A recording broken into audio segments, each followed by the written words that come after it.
Here's everything I made for my wife's final braai. So before we moved back to the UK, I told my wife I would make her one last braai. Anything she wanted so that she wouldn't miss it too much. I told her I'd make everything from scratch the way her family taught me. The first step was building the fire. I stacked the wood up high in a crisscross pattern on top of the fire starter, lit it up and let it burn down slowly to get good long-lasting coals. She requested lamb, so I got a beautiful rack from the butcher, which I got him to trim and remove the backbone so it would make it easier to cut later down the line. I kept the flavors simple for the lamb marinade, which was lemon segments, zest and juice with some garlic, rosemary, olive oil and a good pinch of salt, just enough to cut through the richness of the lamb. I basted that onto all sides of the lamb, then put that straight onto the braai over low heat, letting the fat from the lamb render slowly. While that cooked, I made a quick lamb sauce using mint, parsley, capers, anchovies and red wine vinegar. A perfect pair for the lamb. I also threw together a simple potato bake, which was just thinly sliced potatoes, bechamel and fresh thyme that I popped in the oven for about an hour. I got started on the salad with some fresh lettuce picked from the garden.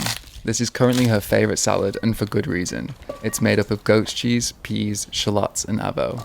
I built it up and set it aside to be dressed for later. Salad prepped, I turned my attention back to the lamb, finishing it off by crispening up the fat and making sure the meat was still tender. In South Africa, no braai is complete without a braai toasty. Cheese, tomato, red onion, and of course, chili. With summer in full swing, there was loads of basil in the garden, which I added on top with some more cheese. Then, I toasted them in a flip grid, low and slow until the cheese oozed out and the toasties were perfectly crisp. I quickly threw on the boerewors, gave it a flip over high heat so that it would stay slightly pink in the middle. Then checked back in with the lamb, which was ready to slice, which turned out a little bit more cooked than I'd like, but still very tender.